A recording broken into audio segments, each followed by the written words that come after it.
What's going on, people? Welcome back to DR Sports. This is another DR Sports boxing production. I am your host for the night. My name is Nick J. France. I'm joined by the man Shane Willoughby. And if you're wondering why we have the A team and not the B team, that's because James and Laurie are actually at the fight tonight while we're here hosting. And it's a big night, heavyweight boxing. Frazer Clarke takes on Mariusz Wach. And at the moment, we've got the co-main event happening. So we will clue you in on what's going on there with Caroline Dubois taking on Lescano. She's looking piecing her up right now. Yeah, she's looking strong. The first round, she came out real quick. Yeah. Before we talk about that fight, one of the big fights that everybody was talking about for this particular card, and we missed it. The guys were doing the football before. Shane and I caught glimpses of it as well before we came on the live. Vidal Riley. I was going to ask, I had some questions. I was going to say, how do you think it's going to pan out, whatever. Now we know. We actually interviewed Vidal Riley and Anish Taj, so go and check those out on the channel if you haven't seen them already. Taj was pretty committed that he was going to have a different kind of outcome this time, and it's ended the same way. And it's slightly literally the same round. Slightly different. It was the beginning of the fourth. The last fight, for those of you who don't know, got stopped, controversial stoppage because of a cut. And Vidal said, listen, I'm going to take him out. Pretty much, I don't know what round, but I'm going to take him out. And it was ended in round 4. Yeah, no, I did predict an easier win when we did a live on Thursday, or the video on Thursday. I said I do predict an easier win for Riley. What do you mean easier? You thought he was going to stop in 1 round, 2 rounds? No, but he got rocked in the second. Yeah. He got rocked in the second and he got a bit that's the first fight. And he got a bit greedy. But I also felt like he would be a bit more switched on and focused. Yeah. And obviously the stoppage wasn't conclusive. It wasn't like he didn't stop him properly. I spoke to him personally. He disagreed with that. He said as far as he was concerned, it was, he was always piecing him up. He was always going to smash him up. It was a matter of time. Yeah. But a knockout's a knockout. If I iron you out and it's flatline, there's no need for a count. There's a difference. Yeah. You see what I mean? So regardless of whether he felt like it was a just stoppage or not, that's neither here nor there. That's by the by. It's just whether he was going to go out there and actually put on a display and take him out.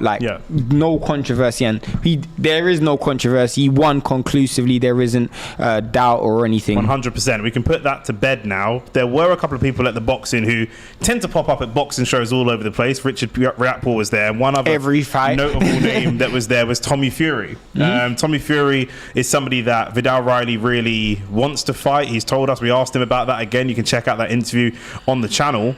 And he said, listen, you're asking the wrong guy. I've been outwardly saying, I've got a video up on my channel saying I want to fight Tommy Fury. He's the one who doesn't fancy it. What do you think about that? I personally feel like it's funny because with Tommy Fury, he's got so many different fights on the line. Yeah. Now, I feel like Tommy Fury is looking at it from a risk versus reward.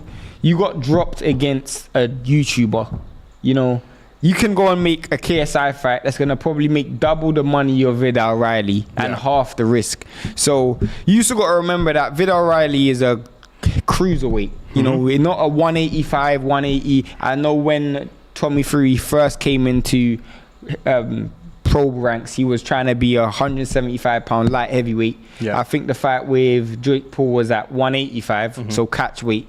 This is a full-fledged 200-pounder. So is he going to want to fight someone who's 200 pounds, who's definitely more experienced in the pro ranks, way more skill for half the money? Yeah. The maths don't math there. Yeah, Vidal Riley's done so well to promote himself, but has almost got himself into a slightly difficult position because he's too much of a risk for the reward. He is a big name, but obviously not as big a name as the KSIs, the Paul brothers, etc. Even for professional boxers, do those guys want to take the fight? It's funny you said that because you think about it and you look at that cruiserweight division, he probably has the following of a world champion. Yeah. In the UK anyway. Yeah. If you go to the general public, they probably know him as much as they know Riakporhe. Yeah.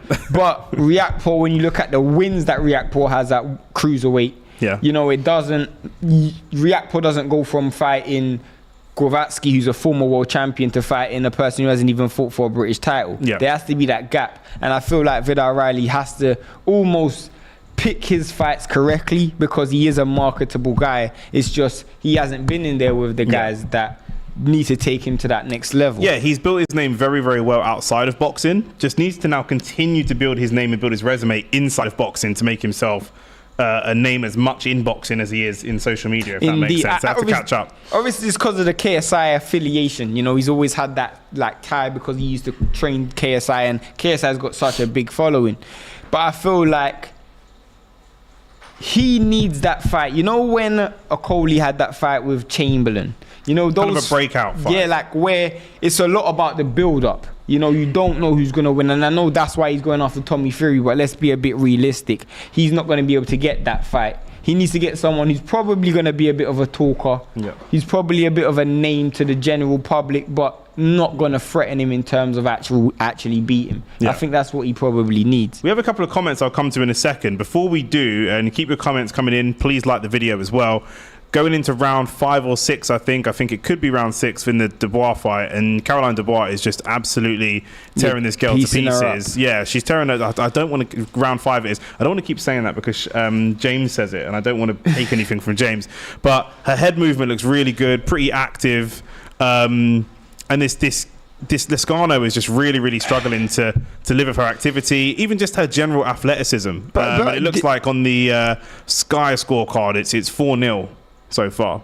Wow, that's actually the viewers' verdict. Really? Whoa, she dropped her. She's just dropped her. Dropped her. You know why that was such a good knockdown as well? Because it looked like a body shot, but it looked like she was actually going back when she landed the shot. Yeah. How she translated that power in transition is amazing. But Lezcano immediately looking to her corner. She's saying to the ref she's happy to fight, but she's looking at her corner, which is normally a sign of trouble. She's looking for some instructions, maybe not happy with what she's done so far. She's not gone for the kill straight away. Looks like she's still trying to set up a shot. Yeah, which is a really good left hand. That's a great She's fighting out of the southpaw stance right now. She hit her with a really good backhand left. Yeah. And she done well to stay on her feet, to be honest. As we mentioned before, still trained by Shane McGuigan. So, you know, you've had question marks over him and some other trainers of who they've taken from beginning and built them up. This could be one of them. You know, 100%. And again, the overall technique of Dubois is, you know, as I said, is better than her brother. But I'm so impressed with her fundamentals. She switches up the punch speed. She goes head and body. She's got really good. A little punch inside the clinch there from Lezcano. She's got really good overall fundamentals. You know, and as I said on the great check right. As I said on the live we done earlier this week, she fights a lot like Alicia Baumgardner. You know, behind the jab. Really good head movement and tries to land power punches to get the stoppage. Lezcano down again, but not ruled as a knockdown, sort of a bit of a push. And you can see they're just looking a little bit tired coming towards the end of the round. Could do with a little 30-second break, which they will get in just a minute. They'll get right now. Go into the comments. Andrew Green, shout out Andrew Green, always in here when the boxing's on. So Tommy Fury is not going to fight Vidal Riley because he would not make as much money and he would actually probably lose to him. And that's exactly what you said. And Adari Pennant says they should get rid of the cruiserweight division because the majority of them are heavyweights anyway. What do you think about that? See, this is the thing. Like about 4 years. I disagree for the record. I disagree as well. For about 4 years ago, cruiserweight division was one of the best divisions in boxing. Like in terms of the actual best fighting the best, you know, we had guys like Usyk, Gassiev, Bradis, Dorticos. Like we had, it was the golden age of cruiserweight. Yeah, literally. And then Usyk obviously came out on top, but we got some really good fights out of that. Yeah. You know, after that, and then the crop done what they done. Some moved to heavyweight, some retired, whatever. You then had the next generation that just didn't excite me that much. You know, if you look at the last generation, a lot of them former European champions, former Olympic champions when they were coming out. I was going to say the Olympics. A lot of them are very well schooled in the Olympics, yeah. Whereas the Riakporhe never had a really good amateur career. I think that we've moved as well from boxers to athletes. Billam Smith, Riakporhe, Okolie, all very athletic. Very big. Probably, it's sometimes the way they box. It looks like boxing's the wrong sport for them. They should actually be basketball players. They should actually be rowers. They look entirely like they're in the wrong They're sport. Sculpted very, very well, yes. You know. And it goes back to the point of they're just natural heavyweights. I mean, when you see Riakporhe, when you see Okolie, you can easily see those dudes fighting at heavyweight. There's not a great deal of difference between them and Deontay Wilder, for example. I feel like the difference is in boxing nowadays, everybody wants to be a world champion. Yeah. And when they were coming through, they just missed the golden age of the cruiserweight era, but if they moved to heavyweight, they weren't ready to fight the Furies, the Usyks, the AJs, the Wilders. So it was an easy way to get a world title. You know, and we just seen Badou Jack move from light heavyweight to cruiserweight to become a world champion. So that should show you how easy it is to win a world title at cruiserweight. So yeah, I don't really feel like we should get rid of the weight class, though. We just need to up the level of fighters that is being produced worldwide. I don't even think it's so much in this country, but worldwide. What top cruiserweights are out there that are not? Because Chris Billam-Smith has, I know Badou Jack's coming towards the end of his career. Chris Billam-Smith is a world title holder. Yeah, WBO. You know, yeah. So you got Opetaia, who beat Bradis in Australia. That was a controversial win, but he beat Bradis. But Bradis has probably seen better days. You'd all agree with that. And then you'll have Glamarian, who's the WBA champion at cruiserweight, who he's so inactive. And in terms of young cruiserweights that's coming out, I mean, there isn't any. There isn't anything that... I mean, I remember there was so many fighters that I was so excited to see from the 2012 Olympics, then 2016 Olympics. Not really seeing that right now. But bringing that back to Vidal Riley, that's a good thing, because... That's the gap. That's the gap he can exploit. Exactly. He could be the face of that weight class easily. That's why Canelo was trying to go to cruiserweight, because he knew it was an easy way to get a world title. It's Vidal Riley, if he can make that gap in terms of skill level, he's already got the fame, he's already got the public backing. The showmanship, He just needs to make that transition in terms of skill level. And I think that he needs to be a little bit self-aware of what we're saying. He's so used to... We are also used to seeing boxers that need to improve on the social side of things, on the sales side of things.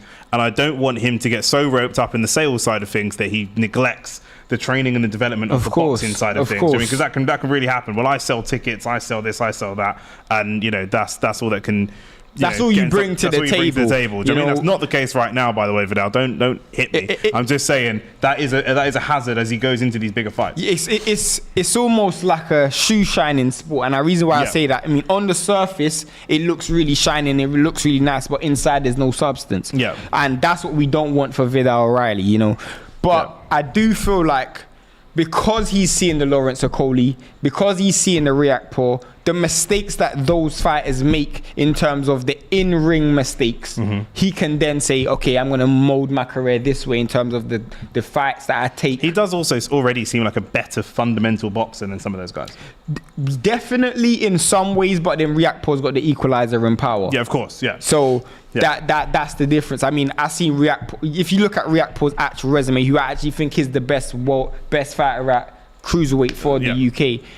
You look at the fact that he beat Billam-Smith, he beat what's the guy he just Juma, he beat Gravatsky. So he's won a lot of good. He's got good names on his resume in the cruiserweight division. So he's probably the best in the country. I think Riley's probably about 5 fights away from that level.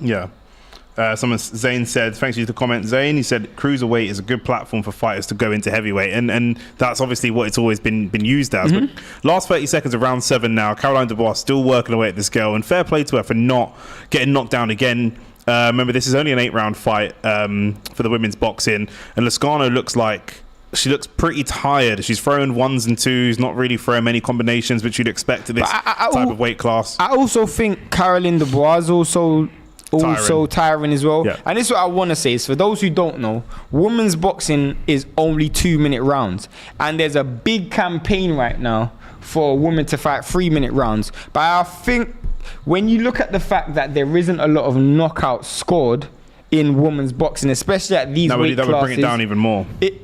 I would think it would make it even worse, because what you got to look at is these fighters are almost conditioned to fight 2 rounds.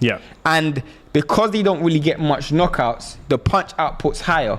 You know, you're less likely to get hit with 1 shot, so you're less worried about getting caught with shots. So that means your punch output's going to be longer for a longer period of time. And I think it might be a bit...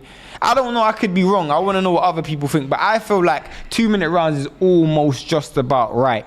Because I feel like when we go to 3 minutes, we'll start to see these female fighters tiring even more because their output is so high. Women's output tends to be really much higher than men's because there isn't that knockout punch power. They're not looking for that single shot. Well, I mean, we're going to be doing a lot more work with BOXXER and going to more boxing events and interviewing more fighters. That's definitely something that I will put to some of the female fighters that I interview. We're getting some comments coming in about heavyweight boxing. So we just remember we're here for, I know this is the co-main event, Caroline Dubois, which is why we're focused on it. But the main event, if you like, is Frazer Clarke versus Mariusz Wach. And we'll get into it now. Big Fraze, 31 years old, 196 centimeters tall, 6 fights, 6 wins, 5 KOs. Mariusz Wach, 43 years old, 202 centimeters tall. He's a really, really massive guy. Yeah. 46 fights, 37 wins, 20 KOs, and he's got 9 losses on his record. But all you need to look at those people. 9 losses. Hughie Fury's in there, Dillian White's in there, Gerald Miller's in there, Martin McCauley, Klitschko, Povetkin, and he's only been stopped 4 times by all those people that he's lost to. He's only actually been stopped 4 times. If you actually, then I have to actually say this because in Mariusz Wach's defense, a lot of those stoppages I actually watched. So if you watch the Povetkin stoppage, he didn't get stopped. He got stopped on facial damage. Yeah. So he didn't get knocked down once. He wasn't hurt. It's just facial damage. So the referee stopped that. If you look at the fight where I know the Makhmudov fight was a bit bad, and I know the Bakoli fight was bad. Makhmudov is a really, really top prospect for those who haven't seen him. But a person, the Gerald Miller fight when he got stopped, for one, Gerald Miller could have been on the juice. I'm not accusing him of anything. But I know for a fact that he didn't have a great deal of prep for that fight, and his corner pulled him out of that fight. So he didn't get dropped or knocked down. So for Frazer Clarke watching this, and I'm pretty sure he's not because he'd be preparing, but you can't go in there expecting to just go knock this dude out. This dude's been the distance. He's battle tested, and fighters at this level, at this age, if there's anything they know what to do is to survive. Yeah. So if you think you've got him hurt, that's when you have to be extra switched on, because those fighters, they know how to survive. They've been hit by dudes who are probably bigger punches than you, more experienced than you. So you got to be very careful. But other than that, you should be fine. The final whistle's just gone in the Dubois fight. We pretty much are all expecting her to get a unanimous decision victory based on what we've seen. So we will just keep an eye on that while we continue to talk about the Frazer Clarke and Mariusz Wach fight. And the thing is with Wach as well, partly like you said, the experience. We know that the fight fell through with Fabio Wardley. We know how that happened, and it's all everybody around boxing, around the sport is pretty unhappy about that. Where do you rate Mariusz Wach in terms of a replacement fighter? Is that a good replacement fighter? Because to me, he sits in the middle. He's not as exciting as Fabio Wardley, but it does actually prepare Frazer Clarke to go forwards in his career. I mean, his last fight was against Bogdan Dinu, and to be honest, Bogdan Dinu is probably the same level as Wach. So I think it's probably a plateau in terms of level of opposition. But if we're talking about molding someone's career, you don't want to automatically fast track them. So that is also a thing. But when you look at why they didn't take the Fabio Wardley fight, and I'm not saying Frazer Clarke, I mean why Sky didn't take the Fabio Wardley fight, the reason behind it, and I'm not going to get into it, doesn't really seem like they want control and they want to maneuver him correctly. But I also feel like it's the right fights at the right time. And they're not taking the risk without the right reward. And I feel like where a lot of people have come to be critical of Frazer Clarke is because of how badly Anthony Joshua was moved. And I know people say, what do you mean he was moved badly? He's a 2-time world champion, 2-time unified champion. But he didn't get those learning fights. He went from Dillian White, Charles Martin, Klitschko. I mean, I know obviously he had fights in between, but he didn't have those learning fights in between. There was a Klitschko that had been out of the ring for some time, though. But we're talking about, like, there's levels. There is levels between that, you know, and I just feel like he didn't do those learning fights that actually, he was literally swimming against the current from the beginning. And I think Frazer Clarke, because of his amateur background, they might want to fast track him, but they still have to be careful because at the heavyweight division, there's sharks. And Fabio Wardley's one of those sharks. Caroline Dubois did get the decision as we knew that she would. She got the arm raised, unanimous decision, obviously with the knockdown as well in the 5th round. And that's also great to see because, as we said, we don't see many knockouts or even knockdowns in women's boxing. So it's really, really good to see. Based on what we saw in that fight, I know Lezcano is not necessarily top competition. She said she wants Katie Taylor next, she being Caroline Dubois. She wants Katie Taylor next. What do you think about that? I think it's more of a gamble than people will give it credit for. Katie Taylor's still an extremely talented boxer, extremely durable. Yep. And I think that seems like a big jump.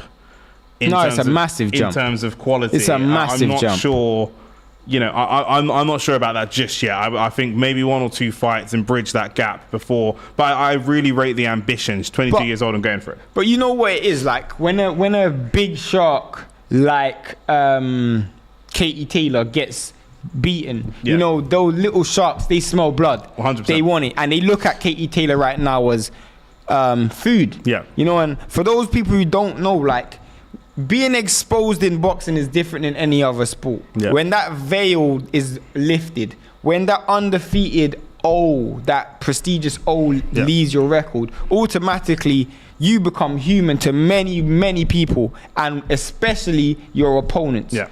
Automatically they think, maybe I thought I could have beat you before, now I know I can beat you. Yeah. Obviously I have to respect their ambition. Now in terms of the level of competition that she's been fighting at, you don't go from who you fought today to Katie Taylor. I think I would love to see her fight Terry Harper. Yes. I think Terry Harper's moved up to that weight class. We've seen Terry Harper knocked out before, so it's not a wounded. It's not like someone who's going to come out there and kill Dubois. The only thing is, though, we do know Terry Harper, so Terry Harper isn't a stranger to us as boxing fans. So if she got a win over Terry Harper and then went in with, I don't even know what Katie Taylor weight class Katie Taylor's going to be fighting after that. Yeah. Because I know there's fights below that she could take as well. Like obviously Alicia Baumgartner's one weight class below, and I think Michaela Myers also the weight class below as well. So Andrew Green says she looked vulnerable against Chantel Cameron. I think now is a good time while her confidence is a bit knocked. And you know what, Andrew? It's more of a gamble that I understand what you're saying. I think it's more of a gamble than that, because some people will have a bounce back and a fight back. Chantel Cameron, I predicted, you'll remember, that Chantel Cameron would beat her.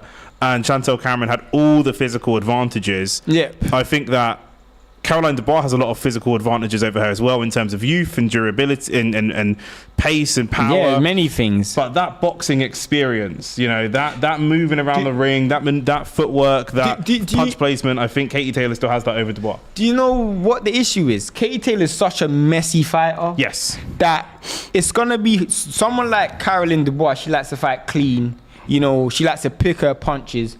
You can easily lose a fight fighting clean. Yeah. You try to fight the clean way and you end up losing. I'll give you a prime example. When Tyson Fury fought Otto Wallin, Otto Wallin tried to be as clean as possible. Yeah. Tyson Fury just messed the fight up, went forward. Again, he's done the same thing with Steve Cunningham. Even Wilder I know he doesn't look clean because he's not technically, but he is a clean boxer. Because he hits so hard, he doesn't have to be dirty. No, Deontay Wilder is very clean because if you think about it, if you look at the shots he does land, even though he doesn't land at a high percentage. Yes. I mean, look at the technique, how he translates his power, especially in the straight right hand. That's why I need to see Tyson Fury go in and fight someone that is going to physically. That's what when we first wanted to see Tyson Fury fight Dillian Whyte, that's what we thought Dillian Whyte might do. Not respect him, try and rough him up, and instead he rolled over and got his belly tickled. Road to Success said, where is the body language expert? I'm assuming you're talking about Laurie. Laurie and James, for those of you that weren't here at the top of the show, Laurie and James are actually at the fight. They're going to be bringing you a bunch of exclusive content, and they're going to be interviewing a bunch of the fighters and different things like that. We have already interviewed some of these fighters. Pre-fight, I interviewed Ben Shalom, so all of that is on the channel. We're going to be doing a lot more work with BOXXER as well. But yeah, these guys, MT said, these guys stream everything. Why not? MT, is there anything you want us to stream? We're here for you, brother. Just talk to us. Do you know what I mean? Let us know what you need. You spoke about Shane McGuigan before. I mean, I have been very, very critical of him. But at the same time, I do feel like he's done a very good job with There's my boy George Dubois. Groves, West London's finest. Sorry, Karen. Yeah, no, I think he's done a very good job with Caroline Dubois. And for all the people who are in the chat hit the like button and share also. But yeah, 100%. If Frazer Clarke can come through Mariusz Wach, do they go back to the table for this Fabio Wardley fight? Is that the fight? Because heavyweight's an interesting division because they can go longer than other boxers. That being said, he's not the biggest hitter for a heavyweight. You know, where does he go if he can get through Mariusz Wach now? So Frazer Clarke's probably looking to become a world champion. So at this stage, anyone who's looking to become a world champion, they're just sitting on the bench. They know what's going to happen. Yeah. Fury's going to fight Usyk. The belt's going to become vacant. You want to be in the best place possible to get one of those belts. Yep. It's almost like a wedding bouquet. You go and throw it behind you, and people are just trying to position themselves to catch whatever falls from behind. So that's basically it. Now, he's not going to be in that crop. Yeah, he's not going to be in that crop. That's the Dubois, the Dylan Whites, the obviously it was Joe Joyce, but now Zhang. Those fighters are going to try and be there, trying to catch something. AJ Wilder.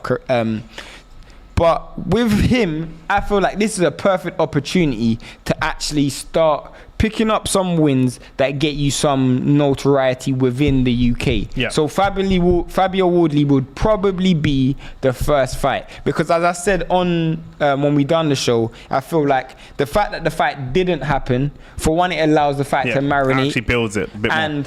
Because of the whole Sky, BOXXER, the Zone, Eddie Hearn debacle, for the two guys who are known to be on the undercard, now being spoken about by the two biggest promotional companies in the country, it kind of made them more famous. So I would love to see where they go from here. They could probably make a good domestic fight. And then after that, you have to reevaluate the landscape in this type of heavyweight. Because who would have thought 2 years ago that Wilder and AJ wouldn't be fighting for undisputed? You see what I'm saying? For sure. So you always have to reevaluate the landscape after a fight. So get that fight done and then you move from there. Reminder for everybody, we are here. We're talking about all the other fights and everything that's happening in the box, but we are here for Frazer Clarke and Mariusz Wach. Frazer Clarke, 6 fights, 6 wins, 5 KOs, and Mariusz Wach, 46 fights, 37 wins, and 20 KOs. He does have genuine knockout power. We went and met him, and we didn't interview him because he doesn't speak a huge amount of English, but we met him, spent some time with him. He is an absolute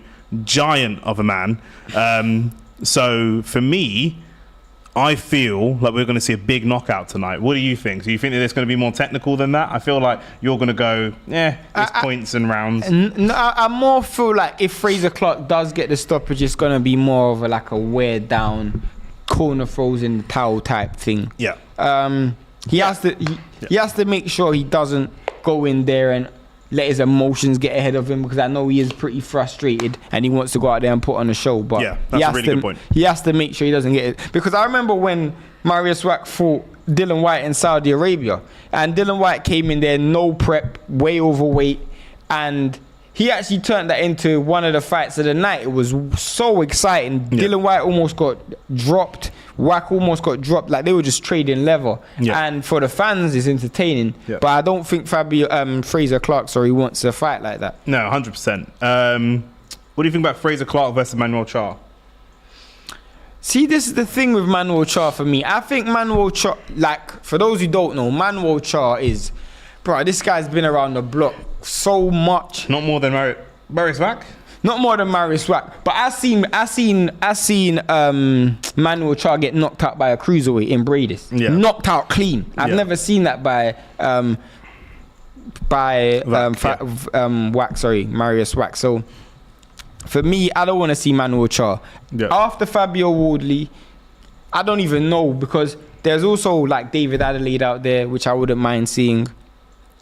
I don't think he's ready for. Do you think a Dillian White, someone that's maybe a good name to have on your resume? And definitely, if we're looking at Katie Taylor and saying she's a beaten animal, Dillian White must be a very, very beaten animal. But or is that too big a jump? But it depends on where Dillian White is at that stage. It depends on where Dillian White is at that stage, because for me, Dillian White's probably looking at it, the most money, biggest fights. So Dillian White is probably not going to be looking for that fight. Unless he gets knocked out by one of those, maybe by AJ or something. But even then, he's going to go from fighting AJ to Frazer Clarke. You know, I think Frazer Clarke's really got to be more realistic. Like, not even a Derek Chisora, because I don't know. It depends on how much money Sky's going to put behind him. Yeah. Because are they going to do what Eddie Hearn done, which was literally overpay people to fight Anthony Joshua? That's what they done in short. Yeah, I don't think they're going to do that again, especially with someone who is not an Olympic champion, is not 31, and doesn't have the profile. Anthony Joshua had a huge social profile, and they built on that. He looked the part. And he was aesthetic as well, and they built on that massively. We're coming towards the ring walk, guys. Stick with us. We're just on the final sort of ad breaks and stuff like that. Vidal Riley stopped Anish Taj round 4. Caroline Dubois, comprehensive points victory, and now we're getting towards the big guys, the heavyweights. And like I say, I think there's going to be a knockout, and Shane thinks it's just going to be a brutal fight no matter which way it goes. Nah, I think it's only going one way in terms of Frazer Clarke, but I do think it's going to be like a stop, like a corner stoppage. I don't think it's going to be like him icing him out or anything. But I don't know if you guys heard about Dylan White's meltdown on Sky Sports. No, when was that? I don't know if it was today or yesterday. He was quite frustrated. Yeah. Because Eddie Hearn obviously went out and publicly said that they sent an offer to Dylan White for the Anthony Joshua fight. It's 8 weeks away, and Dylan White saying he hasn't received anything. And he's saying if you want to make those fights, you have to get these things signed and sealed beforehand. So they're wasting time and delaying. Yeah. Like, if you think about it, this resembles when they were supposed to fight before. I remember when Dylan White was supposed to fight Anthony Joshua, and Anthony Joshua ended up fighting Ruiz. Again, it was a situation where they delayed and prolonged that situation. I feel like Dylan White's biggest issue right now is Dylan White's fought for a lot of money. Yeah. Parker pay-per-view, to Chisora pay-per-view, Rivas pay-per-view, Povetkin pay-per-view, Fury pay-per-view. He isn't that pay-per-view fighter anymore, but he wants pay-per-view money. Yes. And that's the problem. The truth is, when you fight Anthony Joshua, it's supposed to be the biggest payday of your life. These two dudes isn't where they were 4 or 5 years ago. So because of that, he probably still wants the same amount of money or maybe more. And that's probably the issue. And with AG on the brink of signing apparently a $50 million fight to fight Deontay Wilder in Saudi Arabia, I mean, there's no point going through a long-winded negotiation with Dylan White when you could just play long ball. Well, Andrew's asked, do you think you still see Usyk versus Fury?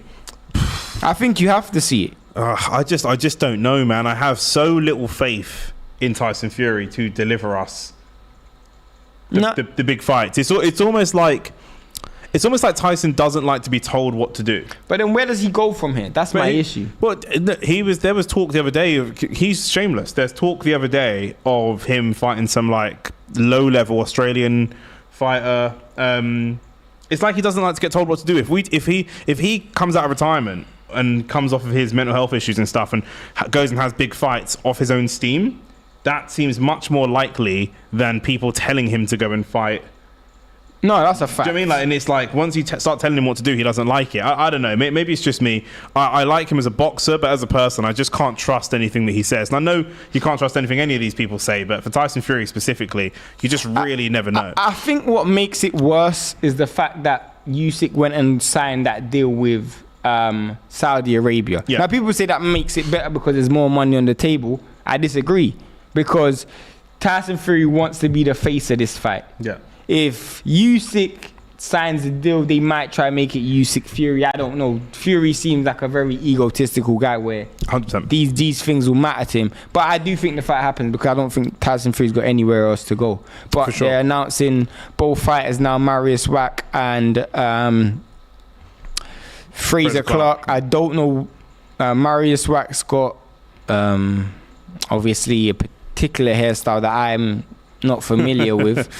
I'll tell you what, having just watched Caroline Dubois and Lascano come in and fight, these guys, that ring looks really small. Oh, definitely. For the size of these guys. Definitely. There's going to be it's going to end up being a slugfest because they're going to be so close to each other. They're going to be so close to each other. Mariusz Wach coming in with the braids. Literally. Looking like Channing Tatum back in the day. The Polish Channing Tatum. Like, everybody in the chat is saying that Fury's ducking, by the way, but yeah. No, Fury's clear. That's clear. I mean, bringing it back to the size of the ring. I mean, at first, I actually thought that it was a small ring for the girls. Yeah. Like, I didn't think it was a big ring for... Now you got two dudes over 6'6".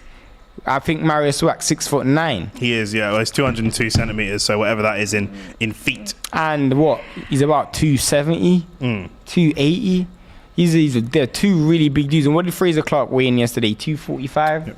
Was it 245? I don't think it was I don't think it was as heavy as that. We will get the. Tell you what, now's a good time to bring up the graphic. If production can bring up the graphic, you can take us through the tail of the tape, and then we can see exactly how much he weighed in at. Yeah.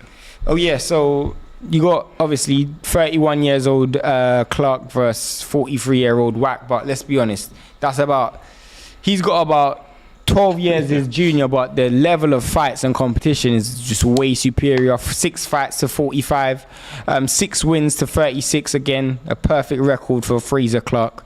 Whereas Wach's had some losses, but those losses against former world champions and elite fighters. Again, 5 knockouts for Clarke, only going the distance once. 19 knockouts for Wach. He's never really been a big knockout puncher. 6'6" to 6'8". Personally, I think Wach's probably a little bit taller than that, but we'll see. 78-inch reach to 82-inch reach. To be honest, I don't really feel like that's going to be that much of a difference or issue, because Wach doesn't always fight tall, because obviously as he's getting older, he doesn't use his legs as much. So we're not going to really see him try to pop out the jab and do a Muhammad Ali impression today. We've got both of them orthodox stance, and trust me, you definitely won't be seeing no switching, and they're going to stay orthodox all day. Two big dudes who probably don't have the coordination to fight southpaw and orthodox. And yeah, British versus Polish, and to be honest, even though he's Polish, he's been around the world, man. He's traveling fighter. Traveled and tested in terms of his chin anyway. But apparently Clarke's weighed in at 270. Clarke weighed in 270. Clarke 19 stone 4 pounds. Is on Sky Sports. Okay, yesterday. so he did weigh in heavy. I didn't actually get to catch the weigh-in. Yeah, and Wach is 291 pounds. Okay, so these are two heavy, super heavyweights, really heavy dudes. Yeah, I mean, yeah, I remember when even the punches that don't look like they're gonna hurt are gonna hurt. Everything's gonna hurt. This is funny because I remember when Gerald Miller fought Wach. I think he was about 305 pounds. So that's about 500 pounds weight in a ring. This isn't that far off, to be honest. The ring might not hold them. It's like Zhang versus Joe Joyce. Yeah, and to be honest, neither of them are that fast neither. So you're not really going to see a great deal of speed. Yeah. They're just announcing final announcements. They're in the ring now, getting ready for this main event. Final prediction before we kick off. Yeah, I'm going to go... Remember, it's 10-round fight. Okay, I'm going to go 9th round, 8th round stoppage, but like corner stoppage. Yeah.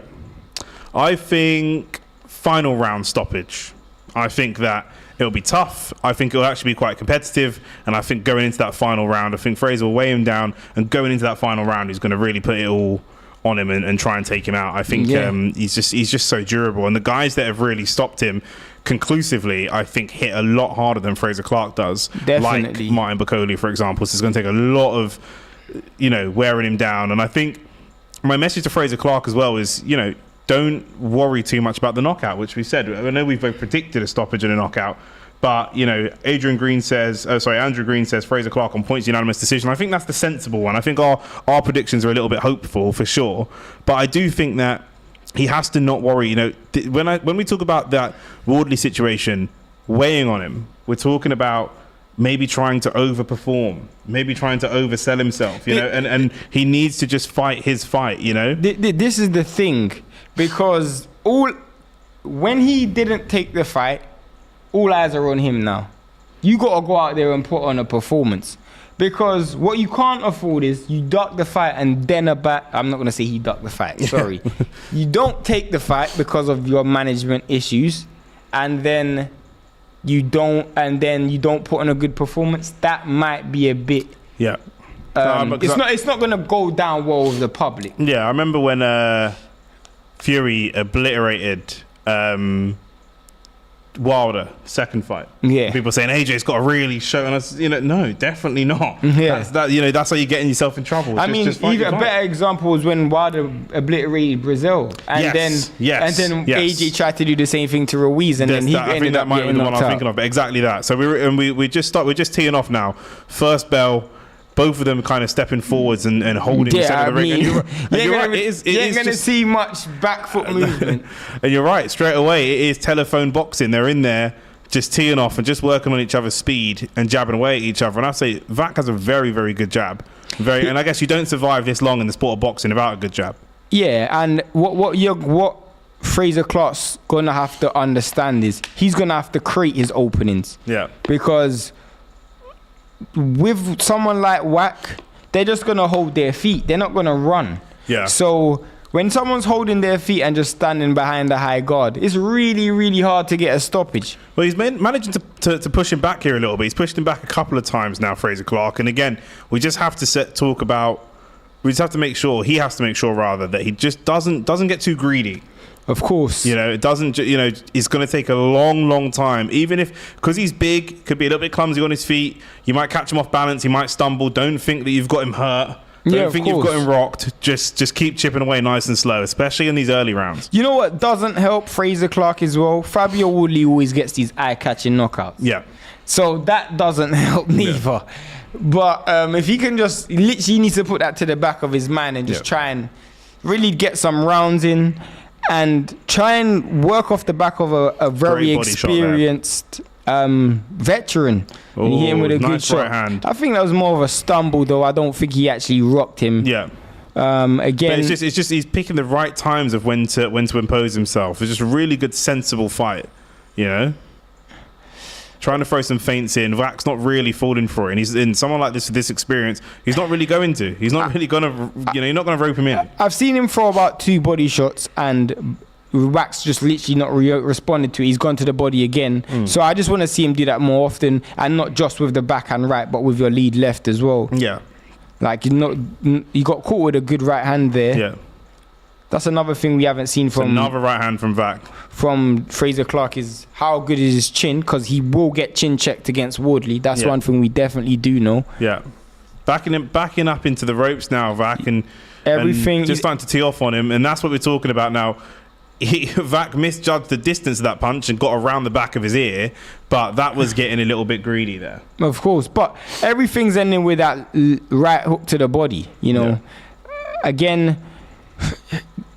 that's not really going to be enough to offset Wach, because he would have, they pick up, veterans pick up habits early. Yeah. They pick up habits early, so they're going to see what your money shot is early, and then just going to stop you from throwing it, just to survive, not to actually win, but just to survive. 100%. End of round 1. Who are you giving that round to? Oh, come on, bro. There's only one winner in that round, but again, Frazer Clarke paced himself well. You see the issue that I do have if Frazer Clarke does get through this and Fabio Woodley is I've seen Fabio Woodley hit with big shots and just continue rallying. Yeah. Do you question his battle hardness? Like, how battle hardened is he we saw Fabio Woodley versus Gorman. We saw Fabio Woodley versus Molina.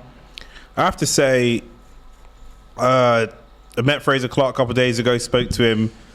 Amazingly lovely person, and very genuine and open and honest about his progression, mental health struggles, and his progression, and all these different things. And as positive as that is to see, there did seem like maybe a lack of a killer.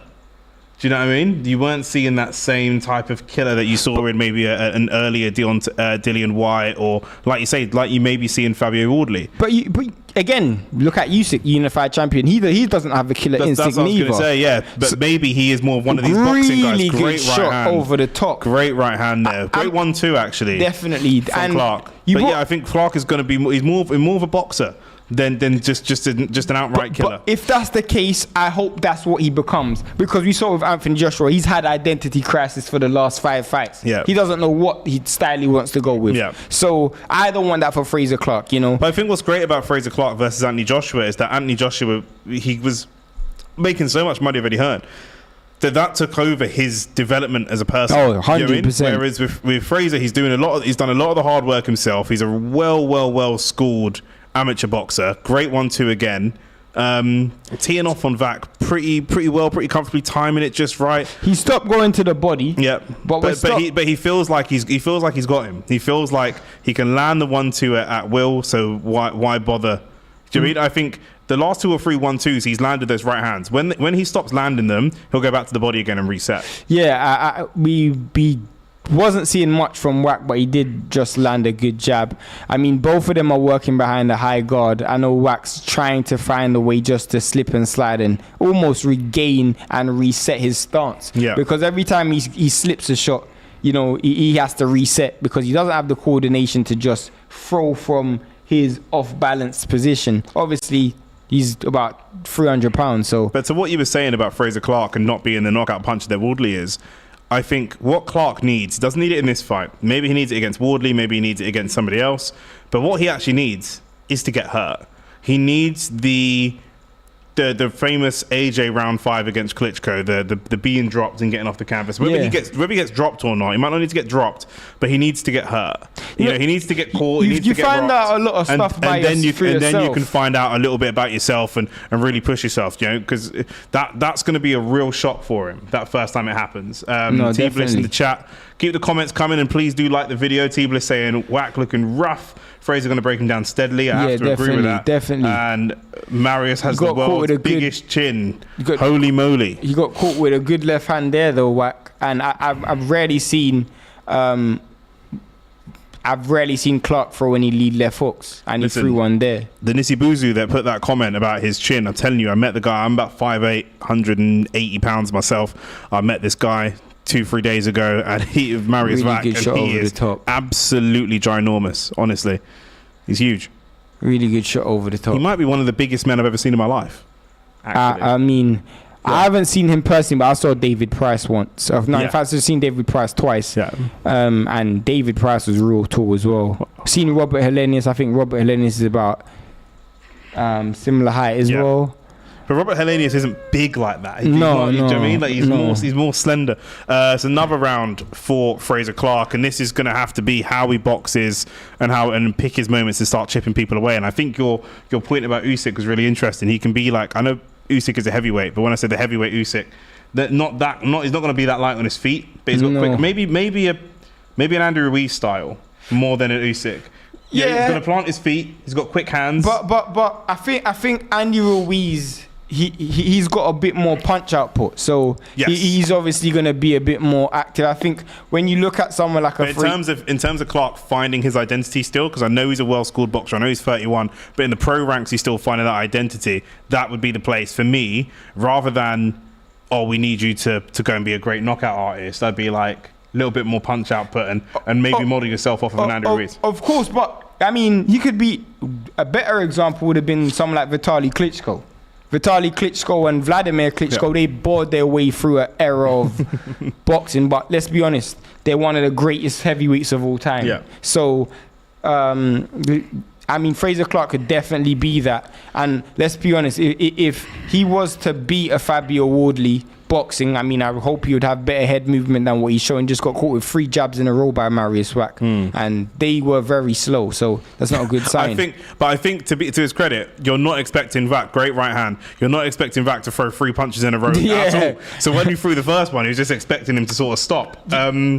You know, somebody put a comment, Frazer Clarke versus Carlos Takam next. And I do think, maybe not Takam, but Frazer Clarke, you think he'd have big problems with Takam. Takam's, I think, is very underrated. But Takam just beat, what's his name? He just beat former gold medalist, what's the French dude's name? Tony Oka. Yes. He just beat Tony Oka. I think Takam, but going after people who are former opponents of AJ's or maybe White's and people that the British public is somewhat familiar with is a good sort of strategy to try to find. I mean, he could fight someone. I don't know. Would he? James in the chat said all the guys we mentioned were Batter Clarke, FFS.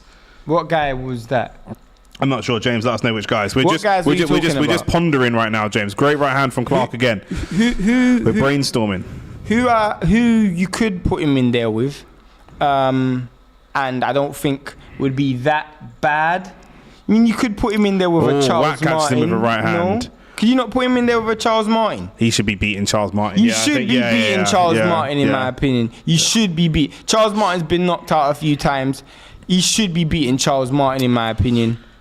Jamie said, I know these guys are heavyweights, but F me, they're slow. Just a quick reminder, Jamie. Great right hand. He got caught with a counter there by Wach as well. Yeah, he got caught with the right hand to the body, got caught with a counter. Frazer Clarke weighed in at 270 pounds, and Mariusz Wach, really great right hand again, 291 pounds. They are very heavy guys. He does look like he's trying to plant his feet right now, and I think this could be to his detriment if he doesn't pace himself, but he does look like he's got a good trying to fight him against the ropes and get in. He has to take a step back because he's trying to push himself some space. Yeah, he needs to give himself some space. She's trying to push Wach back 291 pounds. That's going to take a lot of energy out of yourself. This isn't going to be how you're going to knock someone like this out, because they know how to survive in the pocket. You got to give yourself space, and you got to allow them to use their legs. Every time you clinch, they're holding on to something. Let them use their legs, and that's the first thing to go. You know, and I think nice jab. That's what Makhmudov done anyway when Makhmudov fought Wach. I wanna the comment that he said they will beat Clarke. I want to know who he's referring to. I don't like when fighters like Clarke, who want to fight behind the jab, use this high guard, because when you're throwing a jab from here, 9 times out of 10, if someone jabs with you, they're going to hit you because you don't take your head off the line. It's a little bit of needle between these guys. End of round 3, they had a bit of a stare down, like they wanted to keep fighting. End of round 4, Wach's been warned a couple of times by the ref about hitting behind the head, and Wach just didn't want to let him go to his corner. He just stood in front of him, didn't want to let him go to his corner. Very aggressive. And someone said Gorman maybe. Now, that is someone I would not want him to fight. Why? Because Fabio Woodley just knocked him out. Yeah. Now, unless you do a better performance, it doesn't look good in your favor. Yeah. So for me, I wouldn't even try and entertain a fight like that. I'll be dead honest. I wouldn't even try and entertain a fight like that. I mean, even someone like trying to think who the British. I mean, you know. Well, look, you guys in the chat, let us know who you think would be a good next fight, because we're brainstorming and we're getting criticised. We're very sensitive here at DR Sports. I'm joking. No, I'm joking. But let us know who you guys think. We're going into round 4 now. He's not ready for a Derek Chisora, I don't think. No, definitely not. We've seen plenty of people make these types of mistakes. Do you know what it is with Derek Chisora? Even if you win, you just come out of the fight battered. Yeah. It does more damage than it's worth, even if you get the win. Yeah, that's a fact. That is definitely a fact. James is back. He said, what is Clarke's ceiling? I doubt very much he's going to reach the heights some people think he might. The top guys, I think, will make it very uncompetitive. He's 31, so how much can he improve? And I think James. No, he's young though. I think James. That's what we're trying to. That's what we're trying to ascertain. That's what we're trying to understand here. You know, where can he go? And I think that's why he really wanted that Fabio Woodley fight. I think that would have told us. That would have been a great information fight for the fans, and that would have told us a lot of information about how far he can go. Because I think that he would probably be the underdog because of the style of Fabio Woodley and the highlight reel KOs that he has. But we've seen that with Daniel Dubois. We've seen that with Daniel Dubois versus Joe Joyce, where it's like, you know, this guy. That was going to lead me to my next point, which is why I think when you say you don't think he's going to, what I think people need to understand is they think that the next era of heavyweight boxing is going to be the same as the previous one. Yeah. What you got to understand is we're already starting to see the fragilities of the next era. Let's be honest. Dubois was supposed to be the next era. He's already lost. Tony Yoka was supposed to be the next era. He lost to Joe Joyce, who Joe Joyce then lost. Exactly. Hrgovic was supposed to be in the next era, and he didn't look great against Zhang. Yeah. So now, we've already seen fragility. So it's not like he's going to be fighting a Usyk, because he's young. Like, he's probably got another 7 years in boxing. He's 31, but he don't have a lot of miles on the clock. So he could easily retire at 38. 7 years from now. Especially with the style of boxing. What we've seen with the Klitschko's is with the style of boxing they're fighting, they're both getting warned here because the fight's starting to get a little bit messy by the referee. But with that Klitschko style that he's got, jab, try and tee up for a power punch, jab, you know, so many jabs going in, more jabs than I've seen most heavyweights throw.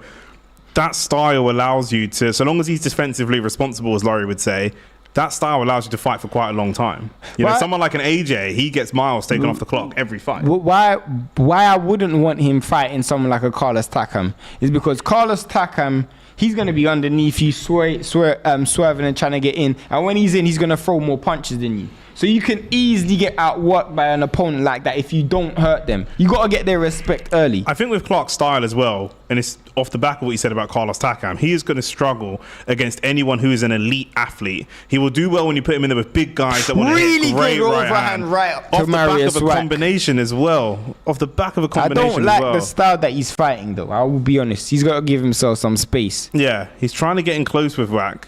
And I don't really understand the system that he's trying to go with. Yeah, I don't know he's the having process. but you know what? He's having some success. Maybe who are we? Really It's great good left hand uppercut. again. You know, Clarke just weighing this guy down slowly. He's got. I'm not gonna lie. Frazer Clarke's got a good gas tank because I haven't seen him tire yet.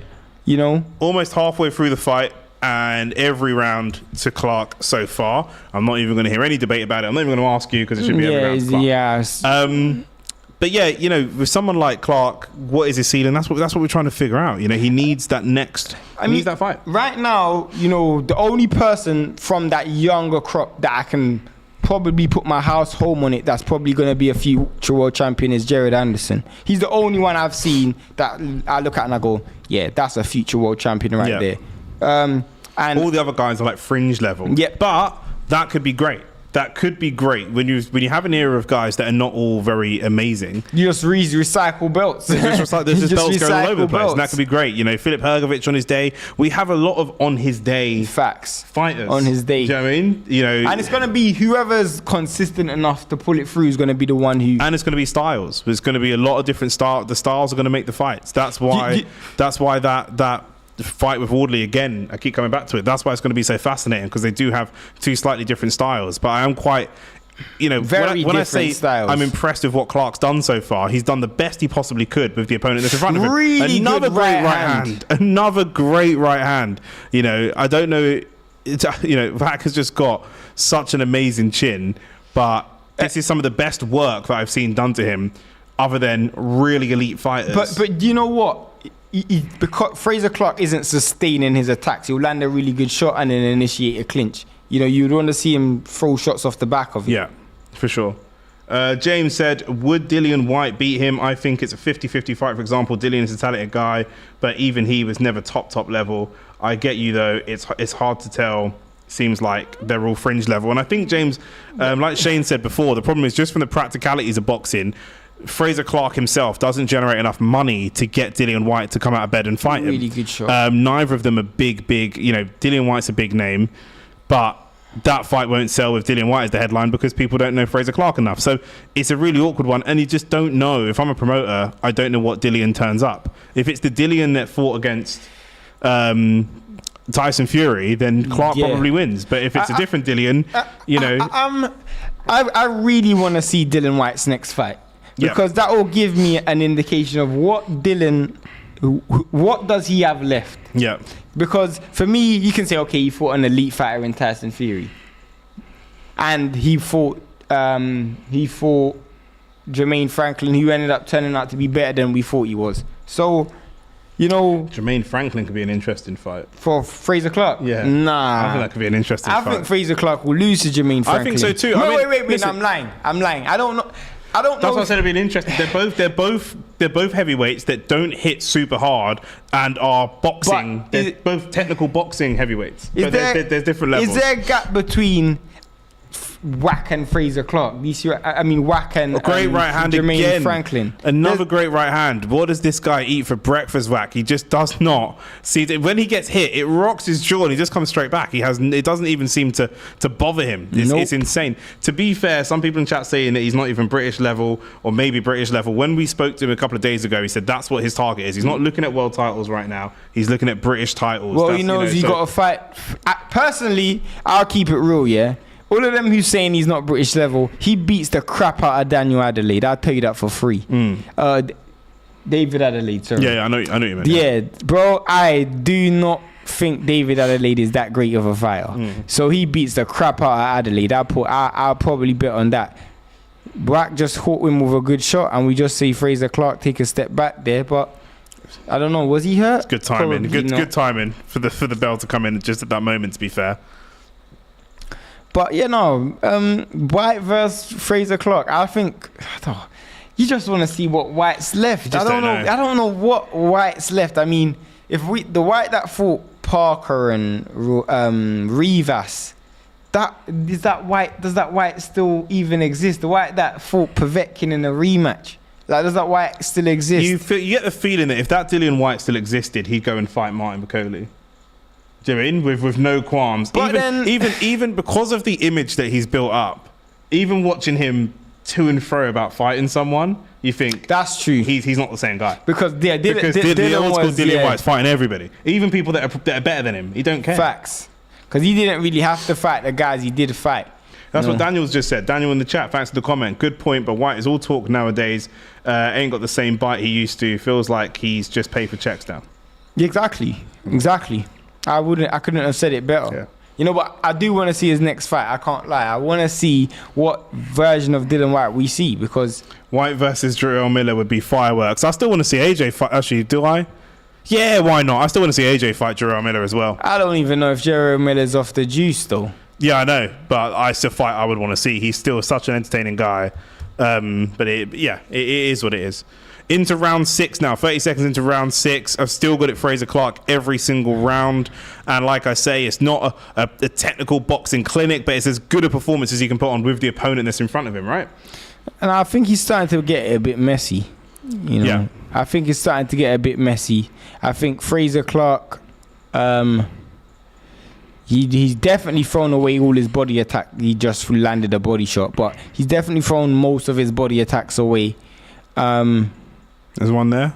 I don't really know what the strategy was. I won't lie to you. But is this just an experience fight? He comes in, he feels like, I'm probably going to win. I'm here for the experience. Let me try some different stuff. Is this an opponent that, okay, he's up 5-0.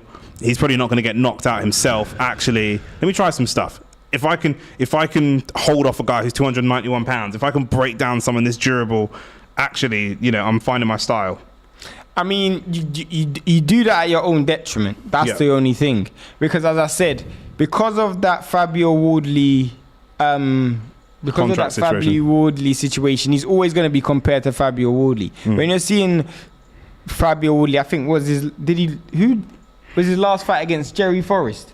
Fabio Wardley. I think he's had one fight since. Let me double check. That's right. I'm pretty sure his last fight was against Jerry Forrest. I could be wrong, but when you look at what he done to Michael Coffey, not Jerry Forrest, Michael Coffey, because Jerry Forrest fought Michael Coffey. Yeah. But his last fight against Michael Coffey, his fight before that against Gorman, I think you're seeing knockouts, you're seeing like standout performances, and that's what the public want.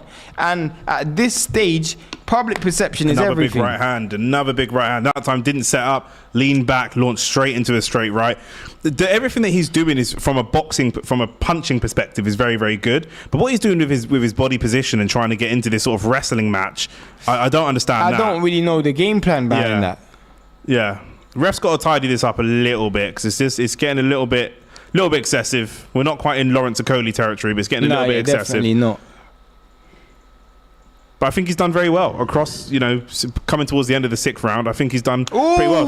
Good right hand from Mariusz Wach. Oh, they are exchanging leather now. He's giving good body shot. He's giving it away. He's come right back, but he's given that away. He's left his hand.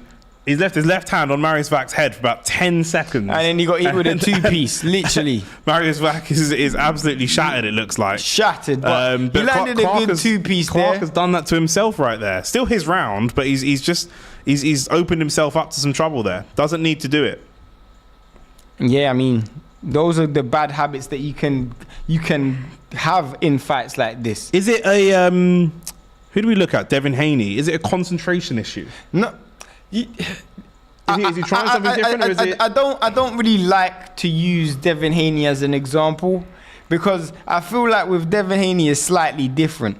Devin Haney finds fights easy, or not even easy, but he's got the showmanship, that showboating style where you stick his tongue out, head out, and all of that stuff.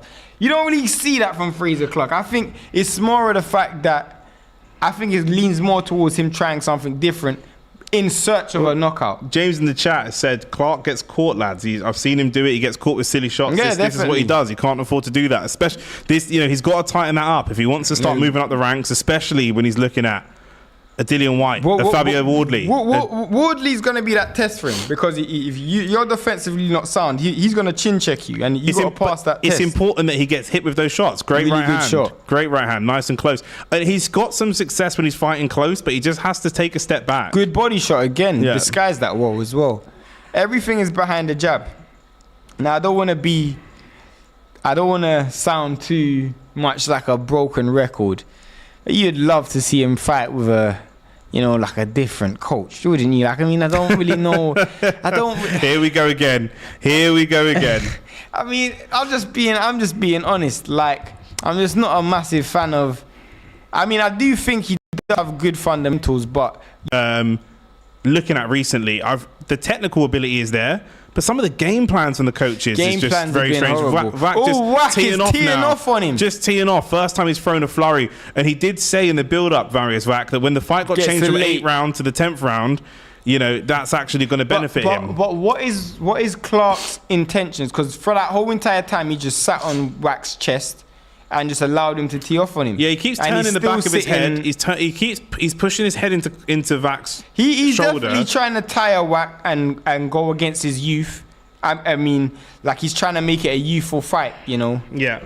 Sitting in the pocket and just trying to wear him down, let him punch himself out is probably his game plan, but it isn't a sustainable one. Good refereeing, by the way, keeping it to boxing, getting him off of there, keeping it boxing, and not allowing them to make it a wrestling match, which is really good. You asked me a question of who I'd want to see Frazer Clarke fight. For one, he looks like he's got a good engine. We haven't seen him tire once. He tries to fight behind the high guard. Everything is behind the jab. I'm describing one coach. The same coach that AJ just hired in Derek James. Everything behind the high guard, high activity. I don't know how good his chin is. That's the only thing. But I would want to see him. If you're not going to use head movement, you have to have better understanding of distance, and you have to have a bit of high guard. And those are the two things. Who's his current coach? Is it Angel Fernandez? Angel Fernandez. Really good shot. Right his mouth guard almost came out there. Yeah. He does tend to open his mouth up when he goes for the punches, which is a little bit dangerous. He's definitely trying to wear him out. 7th, Wach's looking like an uncle right now. He is an uncle. Wach is looking like an uncle. This guy is looking like he just came out of a pub. What's really weird about this from Clarke is that it's almost like better, because he is a well-schooled fighter. Do you mean he's been around in the amateurs for a long time? He's got good amateur pedigree. No, he could be suffering from what fighters suffer from when they turn pro. Yeah, which is when you don't get those knockouts, like it does affect your ego and your respect, like how you feel about yourself. Yeah. And that could be one of the things as well, DC said, when is Riley's fight? Riley's fight is about an hour and a half ago. So you are a little bit late for that. He won. Fourth round TK, I think it was. But yeah, 4th round stoppage. We are on the main event, the real main event. Frazer Clarke versus Mariusz Wach. 10-round heavyweight bout. And, does Frazer Clarke still count as a heavyweight prospect, looking at going for British titles, European titles? And, we're talking about world titles and stuff. He himself hasn't had those conversations yet. He's pretty self-aware. He says he wants to get to British title level. Respect him for that. I respect him for that to a certain degree, but you got to understand, like, going from British level to world level is a jump. And if you're going to do that, you got to make sure you're bridging that gap before you decide to make the jump. Yeah. Don't judge yourself. Even though you want to win a British title, don't judge yourself on the British level fighters. Yeah. Because if you're only judging yourself on the British level fighters, once you've accomplished that, you've got a massive gap to go again. This is much better. I was just about to say this is much better, and then he puts his head in again. That was much better. Ref's giving him a warning about the head. He's pushing his head in again. I don't know why, but that was much, much better when he caught him with a 1-2, backed him up into the ropes, sat off him, and then just started to tee off again. Really, really good stuff. I mean, you do. I do understand what some of the fans are saying in terms of his overall style and how it translates. Daniel keeps saying he keeps smothering his work. He does. In terms of because they were talking about him fighting at world level. Yeah. And I'll be honest, I don't see a world level fight. I'll be honest. I have to be honest. I don't see a world level fighter yet. But he even himself doesn't see it neither. Yeah. You know. Don't know if he's starting to get tired. Some of his work is also starting to get a little bit sloppy. Some punches that are not snapping back, kind of falling into elbowing him rather than just that little whip on the punches. 3 shots there as well. Yep, any type of head movement is gone. I know he's not big on head movement, but he did have a little bit before. You know, it's so difficult. He all his defense is in his legs. Back though. He's got no upper body defense. It's all in his legs. And trying to block. You know, at heavyweight, you know, you can pay with having a good chin. Great body shots again. Having a good chin is not a good thing in heavyweight division. Yes. You don't want to have a good chin in a heavy. You don't want to know if you even have a chin at all. Yeah. Oh, he got caught with a good shot and he turned his back. What is he doing? Good body shot again. Second time he's done that. The ref is warning him about hitting him in the back of the head, but I think that's a little bit unfair because he's turning his head away from him, and this is Wach's plan. This is what fight you watched before. This is Wach's plan. Wach is starting to come forward, starting to put some combinations together. This is what happens with what a good right hand, Frazer Clarke, and he walked right forward. Yeah, this is it. Right forward. But that's okay. That's okay. Fight off the back foot. Let's see. You wanted to try something different. Let's fight off the back foot now. You question for me. Yeah. You question his ring craft. Yes. The way he's approached the fight, man, like React. I've seen this guy on Sky, bro. This guy's on Sky all the time. He loves it, doesn't he? World cruiserweight contender. He deserves a world title shot at least. You'd think he should be world champion by the end of the year. For me, how Chris Billam-Smith got a world title shot before him, I don't know. Yeah. Billam-Smith lost to Riakporhe. Billam-Smith doesn't have a resume of Riakporhe's level, but yet he's got a world title shot before him. You just wonder what's going on there. Yeah. Kin said, yeah, the man in the blue is right. He needs to aim higher than the British than the British level. Do you know what I mean? You have to. Yeah. And the man in the blue's name's Shane, but that's cool. This is Shane Willoughby, the voice of boxing. Definitely, 100%. But yeah, we're back out. To be honest. Yeah, as I was saying, the ring craft. Do you think that's one of his issues? Yeah, I mean, yeah, I don't know. Great right hand again. Doubles up on the left, throws the right hand. Those 1-2s are so good. You know, that's where you can see the amateur pedigree. I think it's less the ring craft and more, like you said, the professional transition. Because when he does stuff like that, when he lands that right, straight right, 1-2, double jab right hook, all of the kind of basic boxing fundamentals you'd expect in the amateurs, he's so good at that. Did you guys just see Mariusz Wach landed the left hook to the head, left uppercut to the body? Yeah. I mean, what combination pattern did that come from? Left hook to the head, left hook to the left uppercut to the body. That's like a flipping Ray Jones combination. Mariusz Wach, very unconventional. Literally. Very unconventional. When you're that size, you are unconventional. It's just uncoordinated, like just throwing just to throw. See, here I don't mind the head leaning in, trying to get around him. I like that. Couple little pushes there. Has to keep it to punching, open palm. Wants that right hand again. I don't mind when it's close like that. I don't mind that last time he spun off.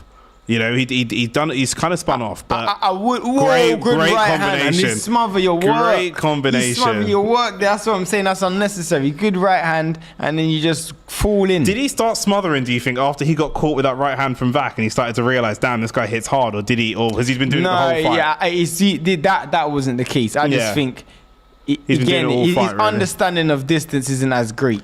Yeah. You know when a fighter overshoots a right hand or a left hand over their southpaw. Yeah. Then they just fall in just to go with the momentum. They don't have the actual coordination to bring the left hook back over. Yeah. It's just like you just fall all the way in and you just let your body give. Good. Oh, that's what great movement. That great was movement. Brilliant boxing. For those who don't know, he slipped the overhand left. He returned with his own left hook, and then brought the left hook from the body back to the head, and then this is the difficulty with right. this. Moments like that are why he needs to aim higher, because there are fighters at the elite level of boxing or at a much higher level that can't do that. They cannot do that and do not show that. Literally, so he's got things that those guys don't have. No, 100%. I mean, that is a well-scored move. I mean, to be honest with you, if there's anyone you should be able to pull it off against, it is Wach, because of how slow he is. That is true. But still, to get it off is real good. And what a right hand. He's done it again. Feints the left. It looks like he's undershot, but he hasn't. He feints the left and leans in with the right hand. That's beautiful. And then he's just got moments of such beautiful boxing, and then moments like this where it all gets a bit of Coley-esque, and we're leaning in again. Yep, and that's what he's going to do. Every time he tries to do that little pivot, he allows Wach to come in. Wach has absolutely no balance. Hooks him, tries to keep him there. Says, I'm going to keep you here.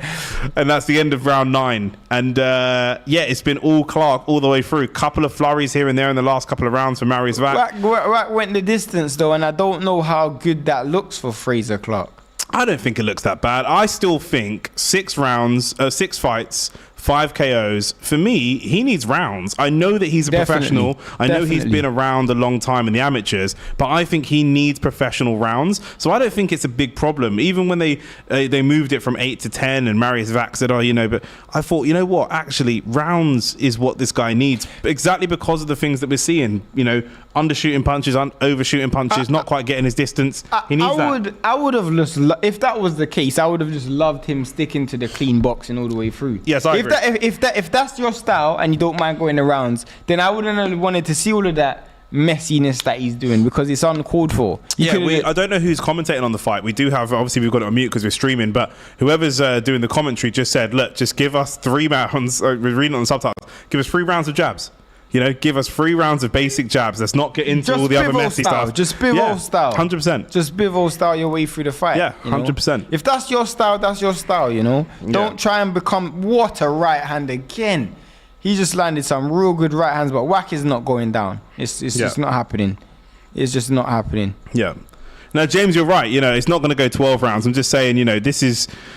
for someone like Frazer Clarke, who has 5 knockouts in 6, it's important he just keeps... boxing's a lot about momentum. Do you know what I mean? And you want to keep that momentum going. So this is good experience. I genuinely think it is. I know he's 43. I know, and also Wach has kind of come to fight. He's a punch bag, but he hasn't made it easy. Really good shot again, but great combination. He's just not going to go down. No, he's never going to go down. Someone like this, they're just not going to go down. Yeah. Some people are just blessed with those chins. There's nothing. You just eat cement for breakfast, Guys, we're in the final round, the 10th round. It looks like, so long as Clarke is sensible, he can jab his way here to a victory.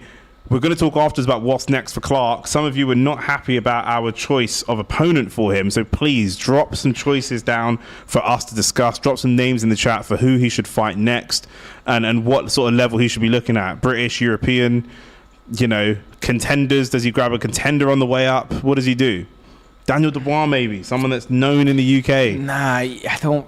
Too dangerous. I mean, again, it all depends on how the landscape after the Frazer Clarke, after the Fabio Wardley fight. What a left hook! But assuming the Wardley fight can't happen for whatever reason. Okay, right? fair enough. Yeah. If it can't happen. Yeah, if it can't happen. If it can't happen, I get you. Well. Who I wouldn't mind him fighting, as I said before, David Adderley. And who's the dude that Eddie Hearn has who sells all those tickets? What's that dude's name again? Oh, someone in the comments is gonna tell me. He sells all the tickets. He sells so much tickets for Eddie Hearn. He's a fighter, but he's a seller. His name's gonna come back to me. I can't even remember who it is. He's a heavyweight of Matchroom. He's a heavyweight. What is this guy's name? He fought 2 weeks. Fisher, that's it. Fisher. Thank you, production. Shouting out Fisher. Fisher. I don't know how I didn't even remember that, but that wouldn't be a bad fight for Fabio Wardley. A few people are saying TKV. Jamie TKV. No. No, why not? Again, I'm so fixated on the Fabio Woodley fight. So for me, it's all over. It is all over. Both guys look absolutely shattered, as you'd expect. He looked like he wanted to stand up on the ropes and celebrate, but just gave up. Someone said, David Allen, White Rhino. No. That guy even still fighting? Dave Allen's not serious. He's semi-retired. He's not. You know what it is with Dave Allen? He obviously hits hard, but he just doesn't prepare you for anything. He's not professional enough to even be a professional journeyman. To be do you know what I mean? Like, he's not professional enough. No, but there was a big buzz around Dave Allen at one stage because of Eddie Hearn. Yeah, and he can hit hard. But he's not. He's always that professionalism. I was never a fan of this guy's fighting style. So yeah. He didn't have a fighting style. He had his face first boxing. Yeah. And I'm not a fan of fighters who don't have defense. So that's the first thing. Yeah. We are waiting for Frazer Clarke. We're waiting for the result. We are assuming it's going to be a Frazer Clarke. TKV. I'm surprised. What? We're assuming it's going to be a Frazer Clarke win, based on what we've seen. I wonder how the boys are getting on. Hopefully they can get a post-fight interview with Frazer Clarke, and I know Tommy Fury is there as well. Wanted to see an interview from him as well. Is this pretty much what you expected? Someone in the chat predicted unanimous points. I mean, it doesn't surprise me. Yeah, it doesn't surprise me. I mean, it was always the safe bet. Yeah, like I said, we said stoppage, and we were kind of being a little bit hopeful with the stoppage. We were hoping that's the direction it was going to go in. But yeah, when you look at the dudes who didn't stop Wach, and some of them had more power than Frazer Clarke, so yeah. Someone says Woodley runs through Clarke. I mean, I'll be honest, Woodley hits hard, so Frazer Clarke has to make it as slow of a paced fight as possible. Just a technical display. You get an exchange with someone but it does look like Frazer Clarke has a decent chin though. But we never know until he gets hit with a real puncher. Yeah. Someone says, what channel was the fight on? Sky Sports Action. Sports. Sky Sports Action. No point tuning in now. You're here with us. Don't go anywhere. Someone said Undertaker. Yeah. I mean, I think Undertaker's days are done though. Unless it's on WrestleMania or something. I don't even know. Yeah. Someone said, does Zhang beat Clarke? I mean, Zhang's on a good run of form right now. Zhang's thinking of bigger fish, I assume. Yeah. To be fair, I think Zhang's a little bit too seasoned for Clarke at this moment. You look at his old and hits too hard. Yeah, he's just such a hard hitter that even though Clarke didn't get hit too hard too many times today, if he did get hit with those punches from a Zhang, it could be real problems, real problems. Do you know what I mean? So always bet the opposite to Laurie, Jitesh said. Laurie's not here. He didn't make a prediction. Actually, Laurie predicted Frazer Clarke to win, and Frazer Clarke won. No, but that's not a hard prediction, There you go. I know, but this guy, Jitesh said, always go opposite, So there you go.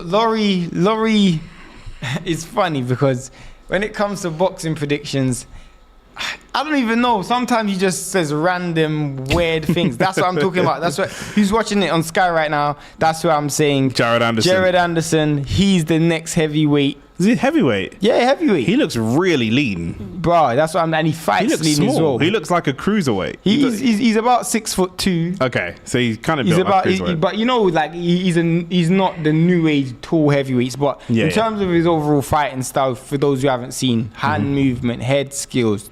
He could do everything. He's got the punch power. He's electric. He's defensively skilled, and he's trains in the same gym as Shakur Stevenson. For those who don't know, so the rundown: Chamberlain won on points, McKenna won on points, Caroline Dubois won on points. Chamberlain won on points. Yeah. That's disappointing. Vidal Riley, fourth round stoppage, and Frazer Clarke and Mariusz Wach ended with Frazer Clarke unanimous decision on points as well.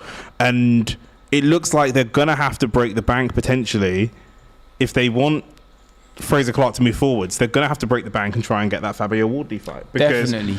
But if he does take that fight and loses, then that's just a huge financial gamble. But these are the things, BOXXER is still in its infancy as a promotional company, and these are the things that they're going to have to do, because everybody in the chat is pretty much unanimous that although we can think of some names here and there, Woodley is the one. That's what's going to tell us everything. Facts, but BOXXER also have to decide what they're doing in terms of how they're maneuvering Frazer Clarke. because I remember like when I remember when Tyson Fury first came back, and it looked like they were just gonna, take the Shefat Asufi fight, Pianetta fight, Shefat Safiri or whatever. Safiri, those nonsense fights, And then you had Wilder.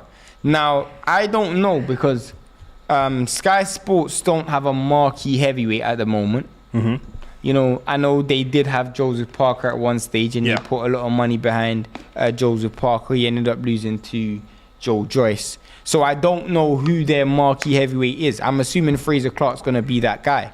So if that's the case, then do you put him with Fabio Wardley? Do you not just try and market this dude and try and in a different direction?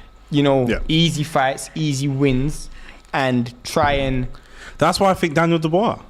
No, but Daniel Dubois is not an easy win. Daniel Dubois is way more seasoned than Frazer Clarke. Yeah. I think his style could be, I think he needs a few more fights like this. Yeah. Maybe not so... Like, for me, one of the best fights would have been if he was still fighting, obviously, David Price. That would have been one... No way. Let me tell you why. No way. Let me tell you... David Price hits way harder than Daniel Dubois. No, but David Price ain't got no chin. I know, so, but if David Price hit him once, it'd be over. But there's a reason, but David Price has got no chin. So, and David Price is known to the public. Yeah. So you need someone who the fans know, but he's not going to cause much danger. David Price does have power, but let's keep it real. David Price, you blow breeze past him, he's going to fall. Yeah. So you wanna see someone who the public know, but is a bit long in the tooth, a bit past his best, but can sell a fight still. Like a less dangerous Carlos Takam. Obviously, like Derek Chisora is that person, right? He's the gatekeeper, but he's just a little bit too dangerous, you feel? Yeah, he's a bit too seasoned. Especially for Clarke's style, which is pure boxing. Derek Chisora is very rough. What Wach didn't do is impose his size and rough him up, and that is what Derek Chisora definitely will do and make it really difficult. The way that Clarke was smothering Wach is how Derek Chisora would smother Clarke, and Clarke would not be able to get his punches off. And there's a lot of love in the chat for Zhang, people saying, if he was pushed earlier and promoted the right way, he could be a big star. He's a product of the Chinese government, but I love Zhang as well. Zhang is also a product of someone who stayed in the amateurs too long. Yes. So that's another thing, Zhang is someone who stayed in the amateurs way too long. So he came out in a heavyweight era where there was a lot of dudes coming out at the same time as him. So that he's got to take some responsibility for that. Slightly off topic. Jared Anderson versus Frank Sanchez. Adari's put it in the chat a couple times. Talk to me about that fight. Is it a fight you'd want to see? Frank Sanchez is a good fighter. Boring fighter, like a lot of Cubans are. Really good boxing technique. I just don't think he has enough. I mean, we saw what Frank Sanchez done to Effie Ajagba. Yeah. So he definitely has the overall technique and skill. But I think Jared Anderson's probably a little bit too electric for him. And he's got a little bit more strings to his bow. And in the youthfulness as well. Yeah. I think that will play a big role. And I think Jared Anderson's special. Jared Anderson's real special. Well, listen, guys, do me a huge favor, if you will. If you like this content, we're going to have a lot more boxing content coming. For those of you that don't know, we have a boxing show every Wednesday called Boxing Talk. And we were last week, Wednesday, before Boxing Talk, we were with BOXXER interviewing Frazer Clarke and Caroline Dubois and all these different fighters. We're going to be doing a lot more of this type of content here on DR Sports as well, interviewing fighters, might do some live shows from some fights. We've got some exciting stuff coming up as well. So make sure you like the video, make sure you subscribe for more boxing content. We're still kind of tinkering over who that next fight could be. It does seem like BOXXER now are at a real crossroads with regards to heavyweights. To build your promotional company, you need a heavyweight. You need a marquee heavyweight. Definitely do. And they're going to have to put everything into Frazer Clarke. I'm a little bit worried about how he deals with that pressure. Does he deal with the pressure well of having everything lumped on his shoulders? They've had the same thing. They tried to make Cody the face. They tried to make Boatsy the face. Course. They need that face really badly. But this is what it means to be at the top end of the production of a promotion. Sorry. Again, it's difficult because in the heavyweight division right now, you got the guys who's almost past their best, and then the new crop. There isn't anyone who falls in between who you can say, okay, this is who we can build a promotional company behind. I'm pretty sure it probably would have been, BT Sports had Joe Joyce and Dubois, but I'm probably sure it would have been one of those two if they both weren't signed to BT Sports. Now, it's almost like boxers got to scrape and find a gem. I'm not saying Frazer Clarke isn't a gem, but I just mean in terms of like promotional, being able to sell pay-per-views and sell tickets. They need to find one because. Do you think that's what Matchroom have with Wardley? No, but the Matchroom don't have to have that with Wardley because Wardley's the 4th string, 5th string. They still got Dylan White. They still got Anthony Joshua. So does it make more sense for Fabio Wardley to leave then? If he can leave and get a deal, maybe even more money for a fight with BOXXER. Personally, I think Fabio Wardley's more. I don't want to say this because I do like. Yeah. Frazer Clarke, but I do think he's more sellable. Yeah. He's more sellable because he talks more. Yeah. He's much louder. He's got the highlight reels. Yeah, he's got the highlight reel knockouts. Yeah. So, he's done the amazing thing of fighting all the washed up dudes in Molina. We all know who Molina is. We know who Nathan Gorman is. We know these guys. So maybe Charles Martin's the one then. Maybe Charles Martin is the one. Caroline Dubois. Let's talk about her. We spoke about her a little bit. Let's talk about her, and we'll talk about Riley before we wrap. Caroline Dubois, where does she go from here? Does she go Katie Taylor now? Wounded animal, I lost her belts, or do we go for some fights in between? I think there's 2 fights in between that. Because I just feel like seasoned, but I also feel like you don't just want to become world champion just to get it. You want to be able to sustain it and become unified, undisputed. Yep. And in order for you to do that, you got to continue fighting at that level. So when you go Katie Taylor, you got to go again. Yep. And I feel like maybe even if you beat Katie Taylor, you might not even be ready for world level. You might just caught Katie Taylor at the right time. Yep. So make sure you're ready for world level before you get there. And finally, one of the biggest, probably the biggest name on the card overall, Vidal Riley. 4th round stoppage against Taj. That's what lots of people are predicting. That's what he himself predicted. Where does he go? Now, this is interesting for me. His path is the most interesting because he's probably got the bigger following, but he needs to get that work in the ring. Yeah. He needs to go out and get that work in the ring, and I do feel like the cruiserweight division is a bit top heavy. Does he fight Isaac Chamberlain? Big enough name, sell some tickets, winnable. Isaac Chamberlain could potentially beat him. Yeah. Isaac Chamberlain could potentially beat him. I need to go and watch the Isaac Chamberlain fight. I know the result. I didn't actually see it. But Isaac Chamberlain isn't a bad name, though. Yeah. But Isaac Chamberlain definitely isn't a bad name. So, but I do think there's just like learning fights that he could take. Yeah. Because I just feel like he just needs to forget promotion, for example, because when he gets to that level, it's going to be easy to do. He needs to actually be schooled in the sport, and I feel like that's his next phase. Yeah. Go and get some fights out there that's going to school you at that weight class, especially at cruiserweight. Yeah. So just a quick reminder, guys. Vidal Riley, 4th round stoppage. Caroline Dubois completely shuts out her opponent from Argentina. Conclusively wins on points, and Frazer Clarke shuts out Wach. I wouldn't say competitively, showed some good boxing IQ, but it's a difficult one. Showed some good boxing IQ and showed a lot, but still needs to show a little bit more. Yeah. And all these people, sums up BOXXER at the moment. Lots of big potential, but no one there yet. But no one quite there yet. So it's definitely one to keep an eye on. James, I'll give you the final word. The Katie Taylor rematch won't change. She'll lose again. I'm Irish and can see it. She's too small for her, and unfortunately, she's 36 and starting to show signs of tiring. And I'm really curious as to if she doesn't regain those belts, does that make that fight with Caroline Dubois more appealing, less appealing? Does she say, start to look at a cash-out fight, or, does she stay away from her? I think... Does she retire? I think... When you've accomplished all that she's accomplished, what you don't want is the sport to retire you. Yeah, you don't want the sport to retire you. And we saw. I remember the last fighter we saw the sport retire, who was at world level and literally just sunk in one night. I remember when Mikey Garcia fought Martin. Yep. And we just saw it the weekend ago. Teofimo Lopez retired Taylor to me. So you don't want that for your career. Yeah. We're seeing some of the knockouts. Azim. Yep. Won by stoppage. Looked like a really good stoppage as well. Yeah, he's so talented, Azim. So good. just seeing some of the highlights. So I want to see the Chamberlain fight as well. Yeah, his opponent was out on his feet. Azim's opponent looked really shaky. I want to see that McKenna fight as well, because that was one that I wasn't thought that could be a slip up of the night. I did think that as well. Apparently it's very competitive. Oh, what a body shot. Great shot. What a body shot.